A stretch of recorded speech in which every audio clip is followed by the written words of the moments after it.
പൂവാട്ടുപറമ്പിൽ ATM counter തകർത്ത് മോഷണ ശ്രമം.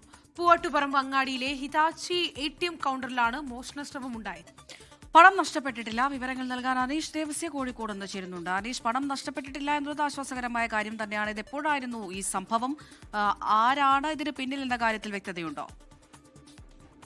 ഇന്നലെ രാത്രിയാണ് ഈ കോഴിക്കോട് പൂവാട്ടുപറമ്പ് അങ്ങാടിയിലെ ഹിതാച്ചി ATM കൗണ്ടറിൽ മോഷണ ശ്രമം നടന്നത്.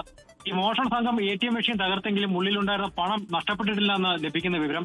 ഈ മോഷണം നടത്തുന്നതിന് മുമ്പായി ഈ കൗണ്ടറിനുള്ളിലെ CCTV ക്യാമറകൾ മോഷ്ടാക്കൾ മറ്റൊരു വശത്തേക്ക് തിരിച്ചു വെച്ചിരുന്നതിന് ശേഷമാണ് മോഷണം നടത്തിയിരിക്കുന്നത്. കൂടാതെ ഇലക്ട്രോണിക് സംവിധാനം സൂക്ഷിക്കുന്ന മുറിയുടെ ഇരുമ്പ് വാതിൽ തകർക്കാനുള്ള ഒരു ശ്രമവും നടന്നിട്ടുണ്ട്. ഇവിടെ നിന്ന് പൂട്ടുപൊളിക്കാൻ ഉപയോഗിച്ച ഒരു ഗ്യാസ് കട്ടർ പോലീസ് കണ്ടെടുത്തിട്ടുണ്ട്. ഇന്ന് ഉച്ചയോടെയാണ് ഈ പണം വലിക്കാനായി ഇടപാടുകാർ ATMൽ എത്തിയപ്പോഴാണ് ഈ മെഷീൻ തകർത്ത വിവരം അറിയുന്നത്. ഉടൻ തന്നെ അവർ ഈ കോഴിക്കോട് മെഡിക്കൽ കോളേജ് പോലീസിൽ വിവരം അറിയിക്കായിരുന്നു.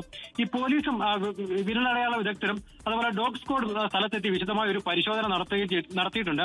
ഈ പ്രതികളെ കണ്ടെത്താനായി ഈ പ്രദേശത്തെ CCTV ദൃശ്യങ്ങൾ കേന്ദ്രീകരിച്ചുള്ള ഒരു അന്വേഷണമാണ് ഇപ്പോൾ പോലീസ് നടത്തുന്നത്. ശ്രീനിധി,